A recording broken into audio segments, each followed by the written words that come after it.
በርሱ ነው።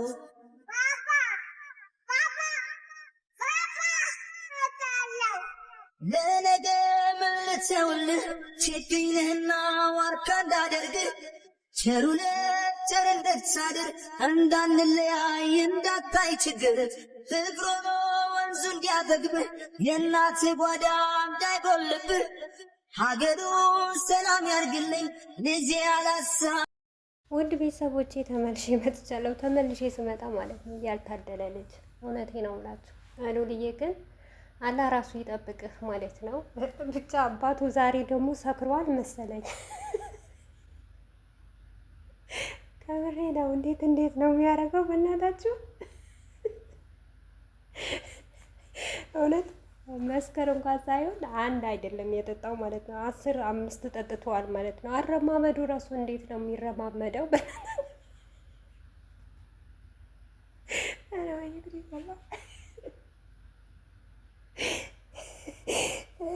አብረሽ ገና ውሃህን አልሞቀም ማለት ነው። ከምር በጣም ተናደሃል፣ በጣም ተበሳጭተሃል። ገና ትበሳጫለህ። ከምሬ ነው። ውሃ አልሞቀም ያንተው ማለት ነው። እና አረማመዱ እንዴት ነው ማለት ነው። በዚህ ንክል ደግሞ ልጅ እንደዚህ አይንጠለጠልም። ለነገሩ ለሱ ሕፃን ልጅ ስለሆነ አላህ ይጠብቀዋል፣ ልዬ አላህ ያሳድገዋል ማለት ነው። ነገር ግን ማለት ነው እኔ የሚገርመኝ ሁልጊዜ ማለት ነው የሚቦሰተው ነገር ለምንድን ነው ትርጉም አይኖረው ማለት ነው። እሺ አንተማ የምታረገው ነገር እኛ እንገረህ ማለት ነው። እንግዲህ ለልጄ ለነገ ምን ልተውልህ ነው አይደል የምትለው? ለነገውማ በደንብ አድርገህ ዋው ዝሙት ትተሃለታል ማለት ነው። በጣም የሚያኮራና ይህ ቀብረር የሚያረግ ዝሙት ውሸት ማለት ነው። ከዚህ የበለጠ ምን አለ? ለልጅህ እንግዲህ ያስቀመጥከለት እስካሁን ድረስ እኛ ስናቅ ንጹህ ነገር አንድ ቀን ያስቀመጥከለትም ነገር የለም።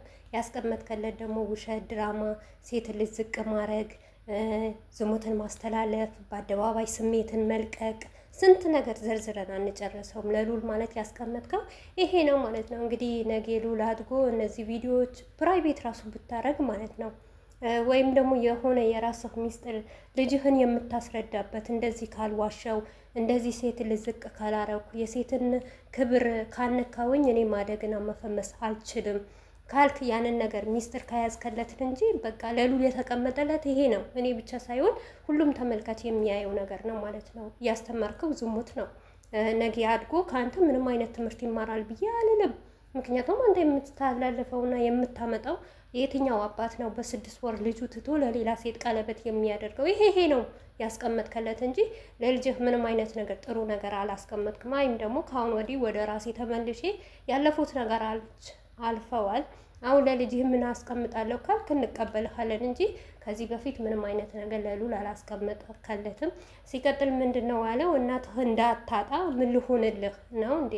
እናቱማ እንዲያጣ ምን ልሆንልህ ካልክ ስለዚህ እናትህ ሩታ ሳትሆን እናትህ ውሽሚት ናት። ምክንያቱም የወለደችህ 9 ወር በሙሉ አርግዛ ያንን ሁሉ ስቃይ አሳልፋ ለዚህ ምድር ያበቃችህ እናትህ እንደሌላ ሰው ሆና ማንም እንደማይፈልጋት ዛሬ ቀን እንደምትወድቅ ትላንትና በወጣትነት አንድ ወደድኳትም እንዳፈቀርኳትም ትላንትና ማንነቴን የቀየረችልኝ እናትህ አይደለችም። አሁን ከፈመስኩ ጥሩ ቦታ ከደረስኩ በኋላ አንድ ወጣት ውሽሚት፣ ምርጥ ውሽሚት በቃ ውበቷ የሚያማልል ስቀምሳትም የምትጣፍጥ ያንን ነገር ደግሞ ስለተመለከትኩ ደግሞ ከእናትህ ጋር መቀመጥ አልቻልኩም። ስለዚህ በእናትህ እናት ቀይሬልሃለሁ። ነገ እንደምትለው እርግጠኛ ነኝ። እንግዲህ ሩታ እናትህ አይደለችም ውሽሚት ናት እናትህ እንደምትለው ነው። ይሄ ነው የሚማርበት። ምክንያቱም እዚህ ጋር አንተ የምትንከባከበው ቦታ የምትሰጠው ለሉል እናት ሳይሆን ለውሽሚትህ ነው የምትንከባከባት ቦታ የምትሰጣት፣ የምትልስህ፣ የምትስምህ። ሞር አብርሽና ሩታ እውነቴ ነው የምላችሁ አብረው በኖሩ ሰዓት እንደዚህ የሚያስጠላ ትምህርት እንኳን አያስተምሩም ነበር። ፍቅረኛ ማሞች ሆነው እንደዛ እንደተዋደዱ እንደዛ እንደተፋቀሩ አንድ ቀን አብርሽና ሩታ እንደዚህ ሚዲያ ላይ ሲላላጡና አብርሽ ሚዲያ ላይ ስሜቱ ሲለቅ አይተነው አናውቅም ማለት ነው። በዚሁ አጋጣሚ የአብርሽና የሄርሜላ ደጋፊዎች እየመረራችሁም ቢሆን ዋጡት ማለት ነው። አብርሽን ከመናገር ወደ ኋላ አልልም ማለት ነው። የምታመጡት ነገር አያለው ማለት ነው። በየኮሜንቱ እየተገባችሁ ቅጥል ለረር ድብን ትላላችሁ እንጂ ዛሬም ሆነም ነገም ሆነ አብርሽን መውቀሳችን አይቀርም። አሁንም ቢሆን ውሸት የውሸት ድራማ ነው የሚሰራው፣ የውሸት ስራ ነው የሚያስተላልፈው፣ የውሸት ለውሽሚት ቀለበት ያሰረው። ምን እንደምታመጡ አያችኋለሁ። በቃ ይሄ እኔ ማንነቴ ነው ማለት ነው። ነገም ሆነ ዛሬም ሆነ ሩታ ደግሞ ንጹህ ናት፣ ምንም ነገር የለባትም። ውሸት ማን እንዳስተማራት ታውቃላችሁ? ይሄ አብርሽ ነው። ይሄ አርተፊሻል ለራሱ እንኳን አልሆነ ለልጁ ያልሆነ ለሚዲያ ሰው የሄደ መጣፉ የሚከፍትበት ሰውዬ እኛን እየመጣችሁ እኛ አትበሉ። ከፈለጋችሁ ጋርዱለት። በቃ እናንተ ይሄንን ማንነታችሁ ካየ ወይም የእሱን ስራ የምትከታተሉት ከሆነ በቃ የሆነ እሱን የሚያቆም ነገር ስሩለት፣ ወይም ደግሞ ይባስብህ ብላችሁ ደግሞ ሌላ ውሽሚት ፈልጉለት። በቃ እናንተ የምትፈልጉት ይሄ ነው፣ እኛ ደግሞ አንፈልግም ማለት ነው። ስለዚህ ለልጅህም ለሚስትህም ያስቀመጥከው ይሄ ነው። ምንም ሉል ደግሞ እንኳን ሊወድህ አይደል በአይኑ ራሱ አያይህም። እውነቴ ነው ሙሉ ይሄ ቪዲዮ ካልጠፋ እስከ መጨረሻ ሉል አድጎ ነፍሱን እስከሚያቅ ድረስ ከተቀመጠ አንተ በዚህ ሁኔታ ከቀጠልክበት አይደለም ሉል ልታቅፈው የልብሱን ጫፍ አትነካው። ሉል ራሱ የሩታን በቀል ነው የሚበቀልህ ማለት ነው። የበቀል በቀል ነው። ልጅህ ራሱ ይበቀልሃል ማለት ነው። እመኑኝ ብቻ እድሜና ጤና ይስጠንና አላህ ብሎ ሉል ትልቅ ደረጃ ይድረስ። አላህ ያሳድገውና ማለት ነው። አላህ ይጠብቀውና አላህ ትልቅ ደረጃ ደርሶ ነፍሱን እስከሚያወቅ ድረስ ከእርግዝናዋ ጀምሮ እስካሁን ድረስ የሰራውን አይደለም አባት ይወድሃለሁ ሊልህ ማለት ነው። እውነቴ ነው የምልህ የሚያሳይህ ነገር ነው የሚያሳይህ ማለት ነው። በሉል ብቻ ታዝናለህ።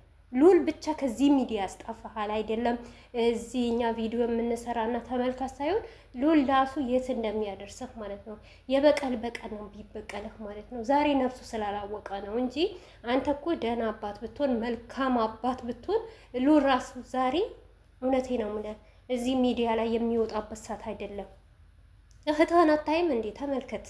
እህትህ ከወለደች አንድ ቀን ኤልዱ እኔ ከወለደች አንድ ቀን ልጅዋን ይዛ አደባባይ ስትመጣ አላውቅም። የትኛውም ዩቱበር ልጅ ያላቸው ዩቱበሮች ከምሬ ነው የምላቸው ካደጉ በኋላ እንደውም በእግራቸው ሲሄዱ ነው እንጂ ልክ እንደ ሉል በ2 ወር በ3 ወር አንድ ሰው ሚዲያ ላይ ወጥቶ የሸጠ ልጁ የለም። አንተ እኮ ለባምበርስ እኮ ሽጠኸዋል። ሉልን እኮ ሽጠኸዋል እኮ።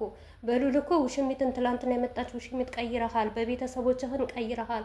ሲቀጥል ሉል በራሱ ሰርቶ እኮ ነው የሚለብሰው፣ ሰርቶ ነው ባምበርስ የምትገዛለት ማለት ነው። አንተ ሰርተህ ሳይሆን ሉል ሰርቶ ደክሞ እሱ ራሱ ተዘቅዝቆ ተሰድቦ ይሄ የማን ልጅ ነው ምን ይመስላል እየተባለ ማለት ነው።